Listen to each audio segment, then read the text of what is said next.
शिवाजी महाराजांचा इतिहास. मला माहिती आहे इतिहास तुम्हाला चांगल्या पद्धतीने माहिती आहे, परंतु आज जो मला विषय दिलाय तो छत्रपती शिवाजी महाराज आणि आजची तरुण पिढी हा विषय दिलाय. तरुण आणि शिवाजी महाराज या दोन्हीचं समीकरण साधून माझ्याकडे जो उर्वरित वेळ आहे त्या वेळेमध्ये बोलण्याचा प्रयत्न करेल. मुळामध्ये प्रश्न असा पडतो की तरुण पिढी हाच विषय छत्रपती शिवाजी महाराजांच्या जयंतीच्या निमित्तानं का बोलावा लागतो.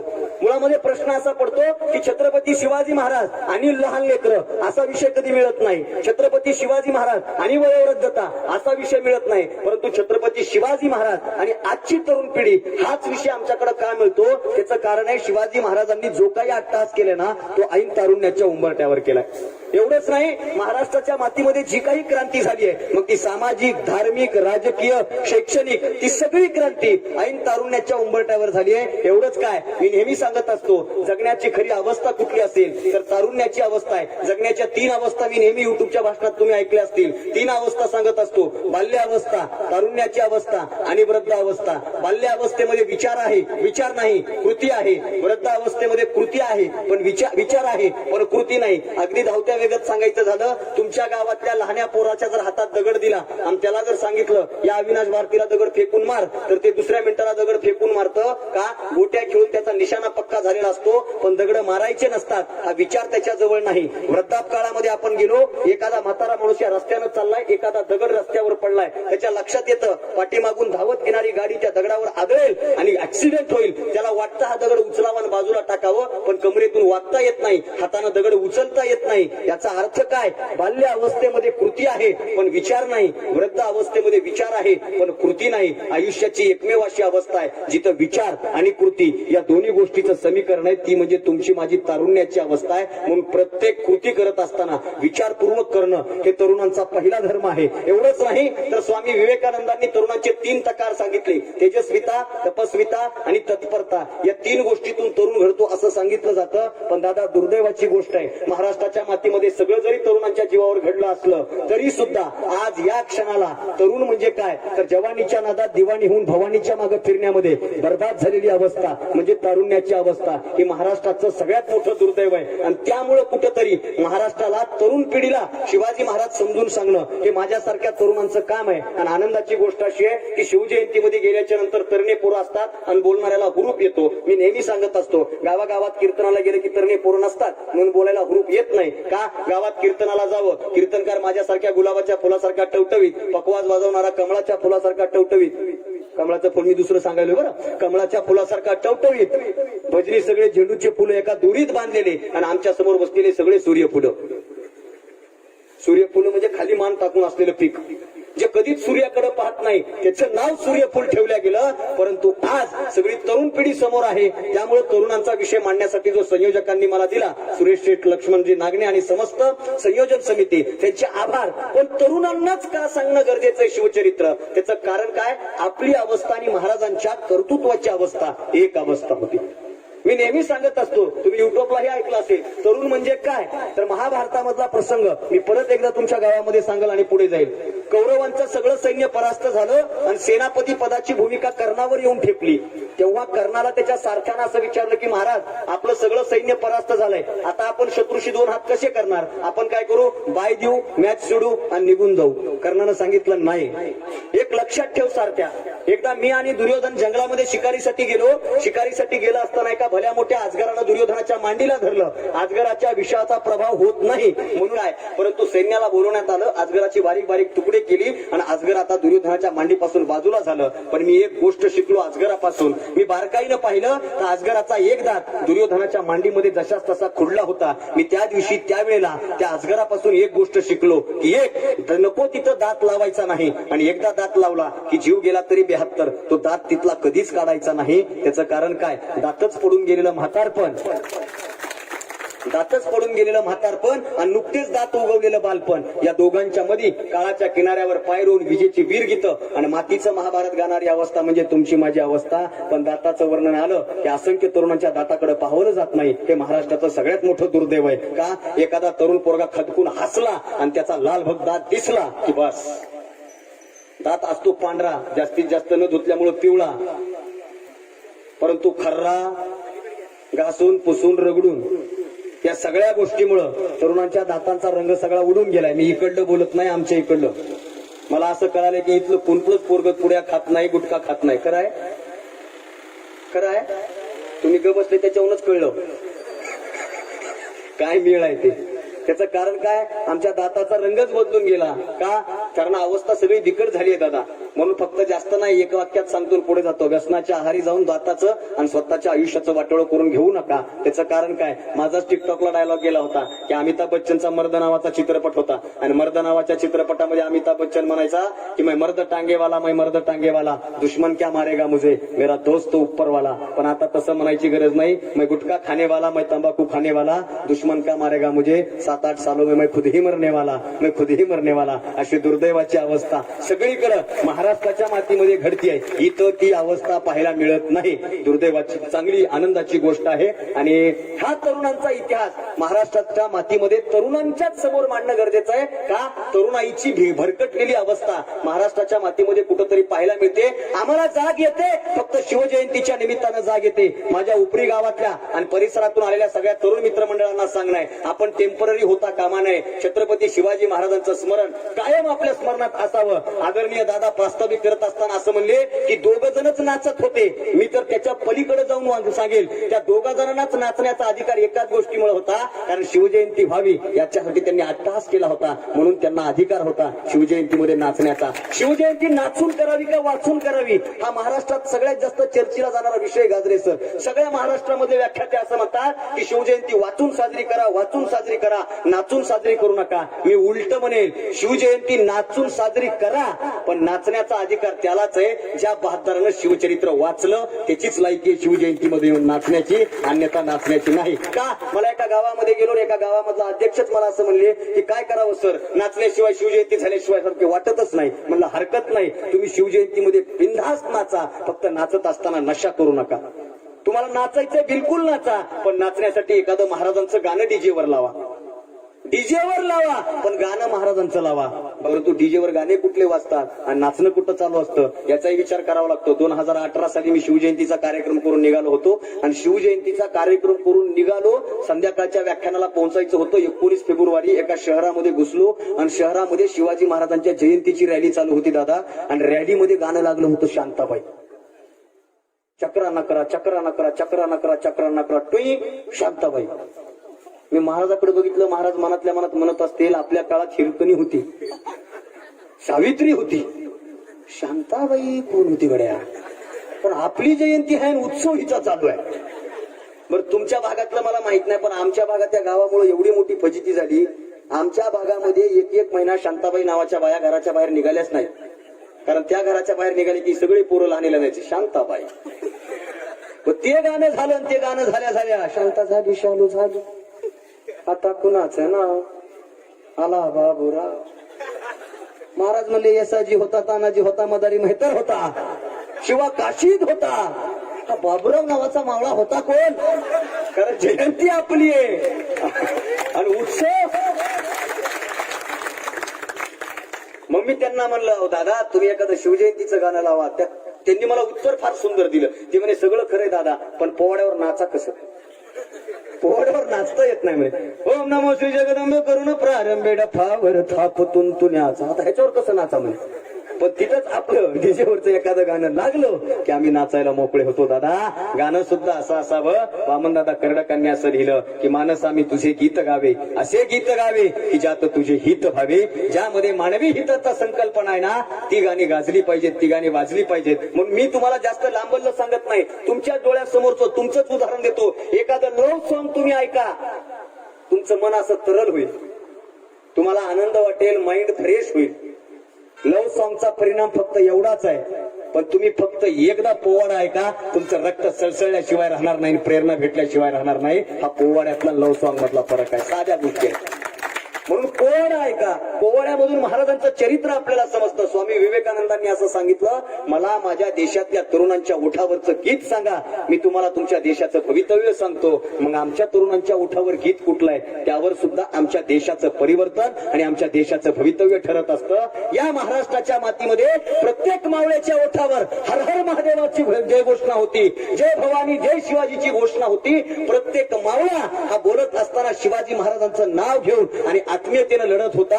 म्हणून महाराजांचा इतिहास आतापर्यंत या महाराष्ट्राच्या मातीमध्ये आहे. का शिवाजी महाराजांचा इतिहास? या महाराष्ट्राच्या मातीमध्ये अनेक राजे झाले, अनेक महाराजे झाले. जबाबदारपूर्वक विधान करतो, महाराजांपेक्षाही बलाढ्य आणि महाराजांपेक्षाही मोठे योद्धे या महाराष्ट्राच्या मातीमध्ये झाले. पण काळाच्या पडद्याच्या आड ते काळानुरूप निघून गेले. पण त्या काळापासून 350 वर्ष होऊन गेले तरी छत्रपती शिवाजी महाराज महाराष्ट्राच्या मातीमध्ये जिवंत आहेत असं आम्हाला दिसतं. एवढंच नाही तर जोपर्यंत चंद्र सूर्य तारे आहेत ना तोपर्यंत माझे छत्रपती शिवाजी महाराज महाराष्ट्राच्या मातीमध्ये राहणार म्हणजे राहणार. यात नवल नाही. वाक्य जबाबदारपूर्वक ऐका. जोपर्यंत चंद्र सूर्य तारे आहेत तोपर्यंत महाराज राहतील. याच्यात नवल काय? जोपर्यंत माझ्या महाराजांचं नाव पृथ्वी तलावर आहे ना तोपर्यंत आकाशात चंद्र सूर्य तारे आहेत. त्यांच्यानंतर त्यांची अवकात नाही उगवायची आणि महाराष्ट्राला प्रकाशमान करायची. का? कारण मित्रांनो सूर्य दोन प्रकारचा असतो. एक उगवतीचा सूर्य आणि दुसरा मावळतीचा सूर्य. तुम्ही बारकाईनं पहा. उगवतीच्या सूर्याला सगळेजण नमस्कार करतात पण मावळतीच्या सूर्याला आणि भर दुपारी डोक्यावर आलेल्या सूर्याला कोणीच नमस्कार करत नाही. त्याचं कारण फक्त एकच आहे की जो भर दुपारी डोक्यावर आलेला सूर्य आहे ना हा फक्त आणि फक्त उजेड आणि ऊन देण्याचं काम करतो. मात्र उगवतीचा सूर्य एका अंधाऱ्या रात्रीला छेदून प्रकाशाची एक वाट तुमच्या माझ्या हातामध्ये घेऊन आलेला असतो. आणि तुमच्या माझ्या आयुष्यातला अंधकार जर कोणी दूर केला असेल तर तो छत्रपती शिवाजी नावाच्या सूर्यानं केला. म्हणून महाराजांचं नाव आज महाराष्ट्राच्या मातीमध्ये. काय शिवचरित्र आहे? तर शिवचरित्र हे एकदा वाचून कधीच पोट भरत नाही. ते शिवचरित्र आहे. एकदा वाचून कधीच पोट भरत नाही. मगाशी आम्ही पंढरपूरमध्ये आलो आणि पंढरपूरमध्ये आमची गाडी अडवली. आदरणीय समाधान सरांनी फोन लावून आमची गाडी सोडली. पण माझ्या मागे गाडीवर जे शब्द साधक नाव लिहिलंय आणि दादांनी त्यांची ओळख करून देत असताना पोलीसवाल्या साहेबांना पठाण नावाचे पोलीस साहेब तिथं उभे होते.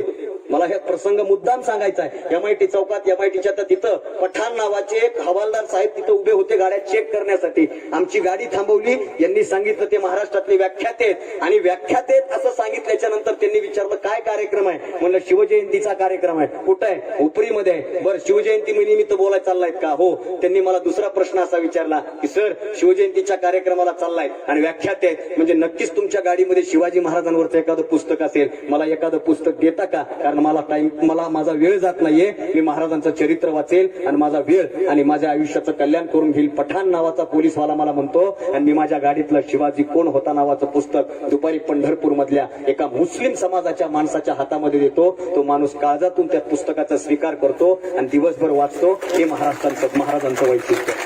एकदा नाही मला बरेच जर माझ्यासोबत आलेला अमोल नावाचा मित्र मला म्हणतो दादा तुम्हाला आता भाषण तुमचे चालू आहेत सगळीकडे बोलता तरी तुम्ही रोज पुस्तक घेऊन कशाला बसता आणि रोज कशामुळे वाचत बसता? त्याला मी सांगितलं होतं दादा एकदा वाचून कधीच पोट भरत नाही ते शिवचरित्र आहे. एकदा वाचून कधीच समाधान लाभत नाही ते शिवचरित्र आहे. प्रत्येक वेळी प्रत्येक प्रसंग आम्हाला नवी प्रेरणा देतो ना ते शिवचरित्र आहे. म्हणून सगळ्या मित्रांना सांगणं आहे शिवाजी महाराज ना रक्तात न येऊ देता डोक्यात येऊ द्या. आमच्या महाराष्ट्राच्या मातीचं दुर्दैव असं आहे. आता पहा तुम्ही आजपासून महाराष्ट्रातल्या सगळ्या पोरांचे फेसबुकचे प्रोफाईल चेंज होते सर. व्हॉट्सअपच्या डीपीया चेंज होत्यात सर. रिंगटोन चेंज होते. डायलर टोन चेंज होते. फेसबुकला आता ते सुरू होते शिवजयंती घराघरात 19 फेब्रुवारी माझ्या राजाची जयंती. ते फेसबुकला टॅगलाईन येते ना. मला आता परवा दिवशी एकानं व्हॉट्सअपला झेंडा पाठवला भगवा आणि ते मला 19 फेब्रुवारी होईल तो डीपीला ठेवा. म्हणलं ठेवत नाही.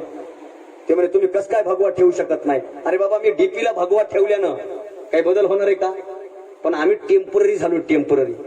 तुम्ही कसे टेम्पररी झालो सांगू? आता 19 फेब्रुवारी आली ना आता महाराष्ट्रात एक वादळ येतंय. सगळे पोरायचे आला आला आला आला आला आला आला आला आलं गड्यानो भगव वादळ आलं भगव वादळ आलं. गेलत कुठं? मी खरं शिवचरित्र खरा शिवाजी महाराज समजून घेणं गरजेचं आहे. भगवं वादळ येणारं जाणारं नसतं. बरं माझा असा प्रश्न आहे.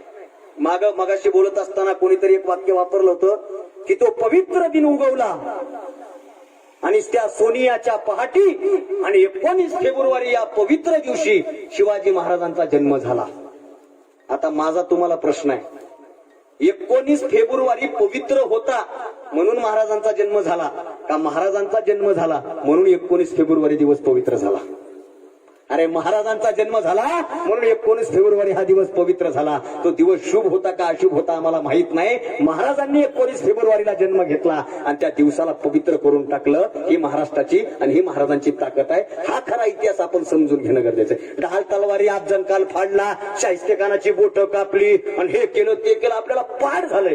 पोवाडा ऐकला, गाणं ऐकलं, पिक्चर बघितलं, तानाजीचा आपण पिक्चर बघितलं की आपल्याला सगळं पाठ झाले. पण त्याच्या पलीकडे महाराजांनी महाराष्ट्राच्या मातीला काय दिलंय हे समजून घेणं आता या काळाची गरज आहे. तरुण पिढीने हे समजून घेण्याची गरज आहे. म्हणून टेम्पररी होऊ नका. कारण मी बघितलंय 19 फेब्रुवारी पर्यंत सगळ्याच्या फेसबुक चेंज होते, सगळ्याच्या प्रोफाईल. टेम्पररी नाही व्हायचं. जर ठेवला तर कायम ठेवायचा, नाही तर ठेवायचाच नाही. आम्ही डीपी ठेवतो, आम्ही स्टेटस ठेवतो, रिंगटोन चेंज होत्यात. आता सगळ्याला फोन लावला की तुताऱ्या वाजतात. 19 फेब्रुवारी होतो, 20 फेब्रुवारीला पुन्हा चेंज. म्हणजे आम्ही टेम्पररी झालोय. 19 फेब्रुवारीला की महाराजांचं व्हायचं भगवं वादळ आलं आलं आलं आलं आलं गड्यानो, भगवं वादळ आलं. भगवं वादळ गेलंय का? आणि ज्याला असं वाटतं की महाराष्ट्राच्या मातीमधून भगवं वादळ गेलं त्याचा जगून उपयोग. एक वाक्य सांगतो पुढे जातो. मागच्या 2 वर्षापूर्वी महाराष्ट्राच्या मातीमध्ये सरकारने एक निर्णय घेतला. तो निर्णय असा होता की महाराष्ट्राच्या मातीमध्ये जे काही गड किल्ले, त्या गड किल्ल्यांचं हॉटेलीकरण होणार आणि गडांवर हॉटेल होणार, तिथं लग्न समारंभ होणार, तिथं पार्ट्या होणार. मला महाराष्ट्रातल्या तरुणांचा त्या दिवशी अभिमान वाटला की माझ्या महाराष्ट्रातला प्रत्येक गावातला तरुण चौकात आला, रस्त्यावर आला, रास्ता रोको केलं, सांगितलं नाही गड किल्ल्याचं हॉटेलीकरण होणार नाही. का? गड किल्ले म्हणजे माझ्या राजाचे, आमच्या बापाचे. गड किल्ल्यामध्ये माझे महाराज जिवंत आहेत. दुसऱ्या क्षणी तो निर्णय कॅन्सल करावा लागला, कारण गड किल्ल्यामध्ये महाराज जिवंत आहेत, ते आपल्यातून गेलेले नाहीत. म्हणून महाराज येत नाहीत, जात नाही. बरेच जण म्हणतात, बरेच जण. एक जण तर मला म्हणला, बाजूला व्हा, आमचा बाप येतोय. म्हणलं कुठून? पंढरपूरून येतोय. कुठून? दादा मी हे जबाबदारपूर्वक बोलतो. टेम्पररी गोष्टी नकोयत आपल्याला महाराष्ट्रात. आणि दादा महाराष्ट्रात शिवाजी महाराजांच्या नावाने हे झालंय महाराष्ट्रात. हे बाजूला व्हा, आमचा बाप येतोय. गेलता कुठं? अरे शिवाजी महाराज या महाराष्ट्रात 1630 पासून या महाराष्ट्राच्या मातीत आहेत आणि कायम राहणार आहेत. ते वैचारिकतेतून आणि महाराजांनी दिलेल्या विचारातून. म्हणून शिवाजी महाराजांचा विचार या अनुषंगानं समजून घेणं गरजेचं आहे. बरेच जण तर म्हणतात आता 19 फेब्रुवारीला बऱ्याच जणांचं रक्त भगवं होतंय. साहेब भगवं रक्त होतंय. मला त्यांचं तर लय टेन्शन येतंय. भगवं रक्त आहे भगवं. मला एक जण म्हणलं आपलं रक्त भगवं. म्हणलं डॉक्टरकडे जाय, लवकर चेक कर. पांढऱ्या पेशा वाढल्यात, लाल रक्त भगवं दिसाने, लवकर चेक कर. का? कारण दादा रक्त भगवं नसतं, रक्त लालच असतं. विचार भगवा असतो आणि महाराजांनी आपल्याला विचार भगवा दिलाय. त्या भगव्या विचारांचा विचार करा. हे रक्त बिक्त भगवं करण्यात अर्थ नाही. आणि महाराज वाचून घ्या, महाराज समजून घ्या काय दिलंय महाराजांनी. साध्या साध्या गोष्टीतला सन्मान महाराजांनी दिलाय. मग एक दिदी बोलत असताना असं म्हणली की आजची पोरं टेम्पररी झाली. खरंच टेम्पररी झाली दादा. शिवाजी महाराज म्हणजे अंगीकारण्याचा विषय झाला. शिवाजी महाराज फॅशनचा विषय झाला. काही पोरं महाराजांसारखी दाढी ठेवायला लागलीत. आता दाढी 19 फेब्रुवारी जवळ आली की तिकडे जायचं वारकाकडं, इथंच यायचं. हे लेफ्ट हाताला वरून दाब, तिकडून दाब, तिकडून दाब, टोक खाली, जाऊ दे खाली. दाढी लगे कोराकार, लगे चंद्रकोर. बऱ्याच जणांना चंद्रकोर लावता येत नाही म्हणून ते शिक्केच आणले. शिक्के असे लावायचे, चंद्रकोर लावायची. बुलेटला केक, लगे राजे निघाले. पटपट पटपट पटपट पटपट पटपट पटपट पटपट. राजे थांबले टपरीवर, घेतला मावा. तिकडून कुत्र जजी जाऊ नाही. कारण शिवाजी महाराज हा फॅशनचा विषय नाही. Shivaji Maharaj is not a fashion, Shivaji is the passion. Shivaji Maharaj ही इच्छाशक्ती झाली पाहिजे आणि इच्छाशक्तीतून पुढे आली पाहिजे. फॅशन नको. शिवाजी महाराजांचा विचार समजून घ्या. मगाशी ती ताई बोलत असताना असं म्हणले की गाडीवर जगदंब टाकतात. खरंच मला तो मुद्दा एवढा आवडला ना दादा. हो, तुम्हा सगळ्यांना सांगणं, ज्या ज्या पोरांनी गाडीला भगवा झेंडा बांधलाय ना त्या पोराची जबाबदारी आहे की तो भगवा झेंडा घेऊन गाडी जर तुम्ही 80च्या स्पीडनं चालवत असाल आणि एखाद्या मुलीला जर कट मारत असाल तर तुमच्या इतका दलिंदर पोरगा जगाच्या पाठीवर दुसरा कुठलाच नाही. का? त्या भगव्याची शान आपण राखली पाहिजे, तिचा सन्मान आपल्याला राखला गेला पाहिजे. तर भगवा गाडीला बांधायचा अधिकार आपल्याला नाही तर बिलकुल नाही. याच्या पलीकडे सांगतो भगवा तरी आता आपण बांधतो टेम्पररी 19 फेब्रुवारी पर्यंत. तो बांधला पाहिजे, आपला उत्सव आहे. तर त्याच्या पलीकडे एक गोष्ट सांगतो. तुम्ही जर तुमच्या गाडीवर जगदंब लिहित असाल तुम्ही तुमच्या गाडीवर राजे लिहित असाल, तुम्ही तुमच्या गाडीवर महाराजांचा फोटो छापत असाल, तुम्ही तुमच्या गाडीवर महाराजांचं मेन्शन होईल किंवा महाराज त्यामधून दिसतील असं काही जरी गाडीवर लिहित असाल आणि तुमची गाडी जर वाईट ठिकाणी उभी असेल ना, तर छत्रपती शिवाजी महाराजांचा सगळ्यात मोठा अपमान तोय. त्याचं पावित्र्य राखण्याची नजर तुम्हाला मिळावी हा आशावाद या शिवजयंतीच्या निमित्तानं मानतो. त्याचं कारण काय? कारण महाराष्ट्रात मी पाहिले की बरीच पोरं गाडीवर जगदंब बिगदंब लिहितात आणि जगदंब लिहून एखाद्या मुलीला कट मारून निघून जातात. अरे मला असं वाटतं की जगदंब पाहिल्याच्या नंतर त्या मुलीच्या मनामध्ये आनंद वाटला पाहिजे आणि हा माझ्या महाराजांचा मावळा आहे असा विचार तिच्या मनामध्ये आला पाहिजे. अशी वागणूक जोपर्यंत महाराष्ट्रातल्या तरुण पिढीची होणार नाही तोपर्यंत महाराष्ट्रात बदल होणार नाही. कारण स्त्रियांचा सन्मान कसा करावा हे महाराजांनी आपल्याला सांगितलं. तो ती दिदी मगा बोलत असताना तिने एक मुद्दा असा मांडला की परस्त्रीला सुद्धा मातेचा उपमा देणारा राजा म्हणजे छत्रपती शिवाजी महाराज आहेत. अरे काय इतिहास आहे, महाराजांनी कशा कशा पद्धतीने आपल्याला इतिहास समजून सांगितलाय. एक प्रसंग शिवाजी महाराजांच्या इतिहासातला सांगतो. आपल्याला सगळ्यांना माहितीये की परस्त्री जेव्हा शिवाजी महाराजांच्या समोर आली तेव्हा महाराजांनी सांगितलं की अशीच आमच्या माता जिजाऊ सुद्धा दिसतात. शिवाजी महाराजांच्या इतिहासामध्ये दुसरे एक वाक्य चुकीनं सांगितलं जातं समाधान सर, की अशीच आमची माता सुंदर असती तर आम्हीही सुंदर दिसलो असतो वदले छत्रपती. हे जर कुणी सांगत असेल तर त्याला अडवा. त्याचं कारण असं आहे की जिजाऊ इतक्या देखण्या होत्या आणि जिजाऊंचं सौंदर्य इतकं श्रेष्ठ होतं आणि जिजाऊंचं कर्तृत्व इतकं श्रेष्ठ होतं ना की शिवाजी महाराज जिजाऊंच्या पलीकडं दुसऱ्याच्या परस्त्रीला सुंदर म्हणणार नाहीत. कारण माय आहे, माईपेक्षा जगात दुसरं कुणी सुंदर नसतं हे राजांना माहितीये. म्हणून चुकीच्या गोष्टी महाराजांच्या नावानं खपवल्या घ्यायच्या नाहीत. आपण परस्त्रीला माईची उपमा दिली, स्वराज्यातल्या स्त्रियांचा सन्मान केला, यात काय नवल. आपल्याला राजाच्या पाटलाची कथा सगळ्यांना माहितीये. अगदी एका वाक्यात सांगायचं झालं तर महाराजांनी स्वराज्याचं तोरण बांधलं, तोरणा किल्ला जिंकला, हे सगळ्यांना माहितीये. आणि महाराजांच्या राज्यकारभाराला सुरुवात झाली आणि राज्यकारभारामधला पहिला मोठा न्यायनिवाडा महाराजांनी कुठला केला तर राजाच्या पाटलाची कथा आपल्या सगळ्यांना माहितीये. छत्रपती शिवाजी महाराजांचा राज्यकारभार महाराष्ट्राच्या मातीत वाढायला लागला आणि रांजा गावाचा पाटील मदमस्त अवस्थेमध्ये त्या रांजा गावाच्या पाटलानं एका गावातल्या गरीब घरातल्या मुलीवर बलात्कार केला आणि महाराजांच्या कानावरती खबर गेली. महाराजांनी 4 मावळे रांजा नावाच्या गावामध्ये पाठवले आणि सांगितलं त्या रांजाच्या पाटलाला घेऊन या. रांजाच्या पाटलाच्या गावात पाटलाच्या वाड्यामध्ये महाराजांचे 2 मावळे येसाजी आणि सोबत 2 मावळे पाटलाच्या वाड्यामध्ये उभे राहिले आणि सांगितलं चला तुम्हाला छत्रपती शिवाजी महाराजांनी बोलवलंय. आणि त्या पाटलानं उगरीनं आणि मगरुरीनं उत्तर दिलं, कोण शिवाजी? कुठला शिवाजी? आम्ही निजामशहाचे वतनदार आहोत. आम्ही कुठल्या शिवाजी नावाच्या राजाला ओळखत नाहीत. येसाजीला राग आला. येसाजी त्याच्या मुसक्या बांधणार इतक्यामध्ये सांगितलं नाही, महाराजांनी इकडे बोलवलंय. तो मावळा परत शिवाजी महाराजांकडे गेला आणि सांगितलं महाराज तो यायला तयार नाही. महाराजांची स्वारी रांजा नावाच्या गावामध्ये आली. महाराज गावात आले. गावामध्ये महाराजांनी बलात्कार झालेल्या स्त्रीकडे पाहिलं, मुलीकडे पाहिलं.